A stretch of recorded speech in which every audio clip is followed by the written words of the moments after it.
channel. Hope you are all doing well. So in today's video I share with you how to make jollof rice. So to start, I'll start by blending some green pepper, garlic, ginger, onion and some rosemary. I also added some spring onions to give it some additional flavor.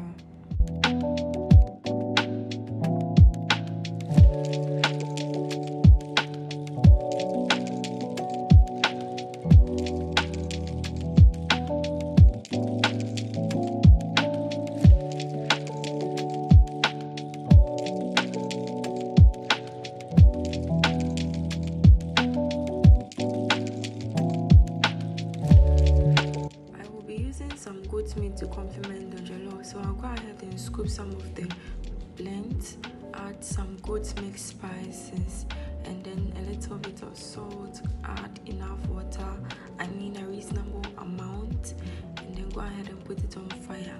Allow it to cook for about 20 or 25 minutes because I want it to be tender.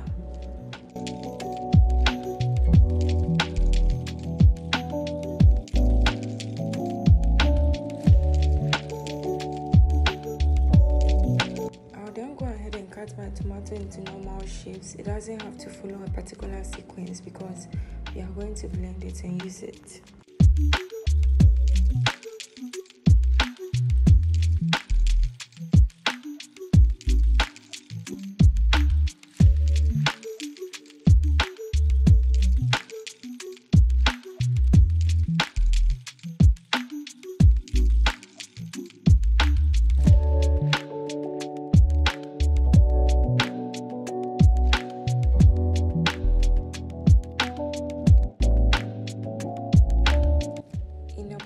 I'll go ahead and add some oil, allow it to heat for about 2 minutes and then add my meat, allow it to fry for about 10 minutes and take it out from the fire.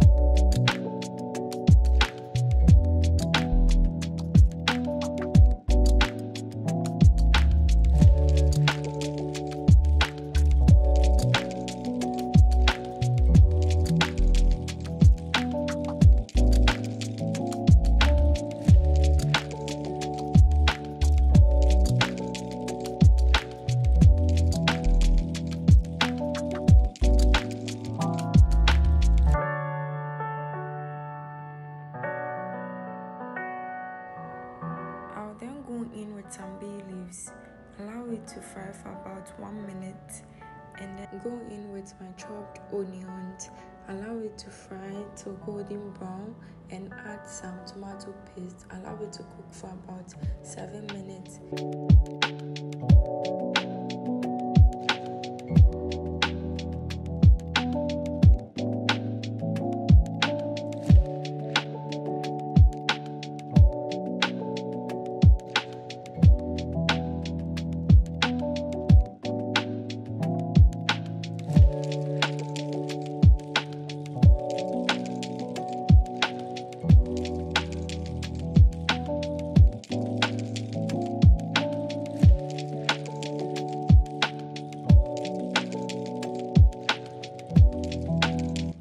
After 7 minutes, you can see that the tomato is well cooked. So I'll go ahead and add my blend, stir for about a minute and allow it to simmer.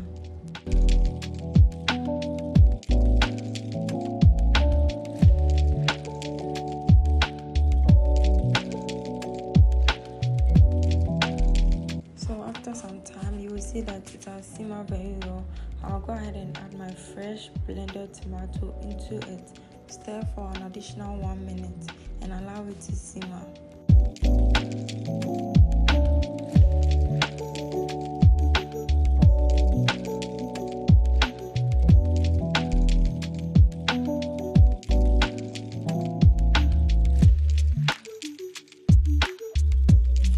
Allowing it to simmer for about 10 minutes to give you this result. As you can see, oil has started to form on top of it. Fast forward, I'll go ahead and add some curry powder, some half cube, some stew spice, and a reasonable amount of salt. If you know me very well, you know I don't like too much spices. So yes, I had some leftover sardine in the fridge. I decided to add it to the stew. I allowed it to cook for about a minute, and then I scooped some of the stew from the pan. This is because I don't want the stew to be too much in the jollof, so I just scoop some, and as time goes on, as I add the rice, I'll decide whether to add some more stew into the pan or leave it.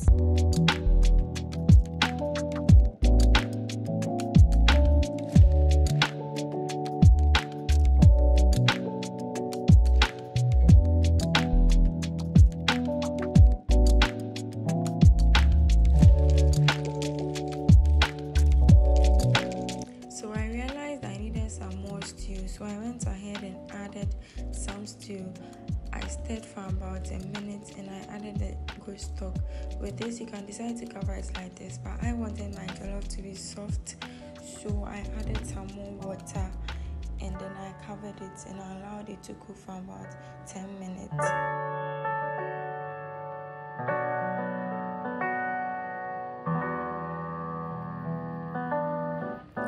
There's one thing that you have to note, that you cannot leave your jollof unattended, else baby, that some will be well cooked and others wouldn't be cooked.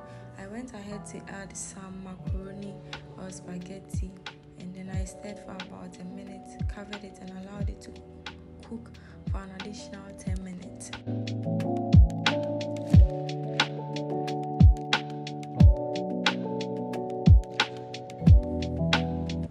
So this is very random, okay? So I wanted to add some garden peas. It is very optional. It is not compulsory at all. So I went on to heat my garden peas, and then I added my vegetables to my jollof.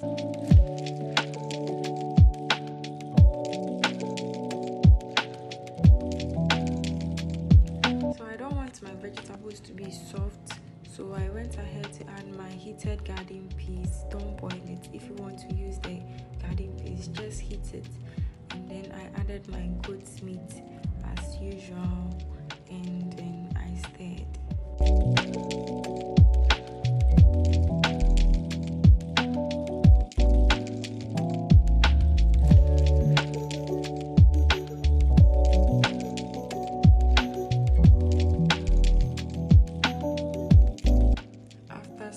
I'll go ahead and leave it on fire for about 2 minutes, and I'll proceed by serving myself. Yes, so if you have watched this video to this part, kindly subscribe, like, and click the notification bell to be notified anytime there's a video. See you in my next video. Bye.